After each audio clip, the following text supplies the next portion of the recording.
সুপ্রভাত সবাইকে। তো এরকম আম দই আর মিষ্টি দই খেতে চান? তো চলুন দেখে নেওয়া যাক রেসিপিটা। প্রথমে 6 কাপ পরিমাণে দুধ দিয়ে দিতে হবে।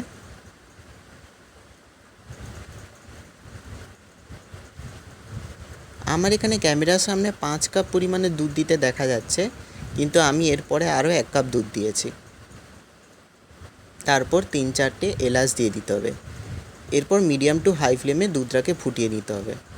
তারপর বেশ কিছুটা পরিমাণে টক দই নিয়ে সেই টক দইয়ে জল ঝরিয়ে নিয়ে ফ্লেমটাকে অফ করে নিয়ে তারপরে টক দইটা দিয়ে দিতে হবে।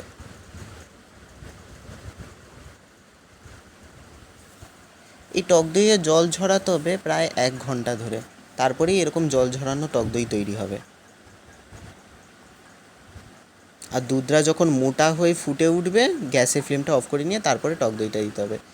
এরপর একটা প্যানে করে 100 গ্রাম পরিমাণে চিনি নিয়ে সেই চিনিটাকে এরকম ক্যারামেলাইজ করে নিতে হবে। যখন চিনি ক্যারামেলাইজ হয়ে যাবে তখন 2 কাপ পরিমাণে দুধ দিতে হবে। আরেকটা প্যানে করে 3 কাপ পরিমাণে দুধ দিয়ে তাতে ম্যাঙ্গো পিউরিটা দিয়ে দিতে হবে। ম্যাঙ্গো পিউরি বানানোর সময় মনে রাখবেন 3 থেকে 4 চামচ চিনি দিয়ে দিতে হবে। তারপর এই দইয়ের বসানো যে ভাঁড়গুলো হয় মাটি, সে মাটির ভাঁড়ে ওই জল ঝরানো টক দই যেটা ছিল সেইটা এর গায়ে লাগিয়ে দিতে হবে। আর এবার মনের মতো মিষ্টি দইয়ের জন্য আমি এখানে যেমন 2 কাপ ব্যবহার করেছি, আর আম দইয়ের জন্য 3 কাপ। তারপর এই দইগুলোকে 7 থেকে 8 ঘন্টা কোনো একটা গরম জায়গায় রেখে দিতে হবে, আর তারপরে ফ্রিজে রাখতে হবে 2 ঘন্টা।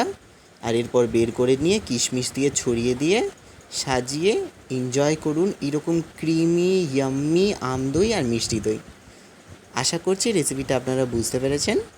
সো দেখা হচ্ছে নেক্সট ভিডিওতে। Bye bye.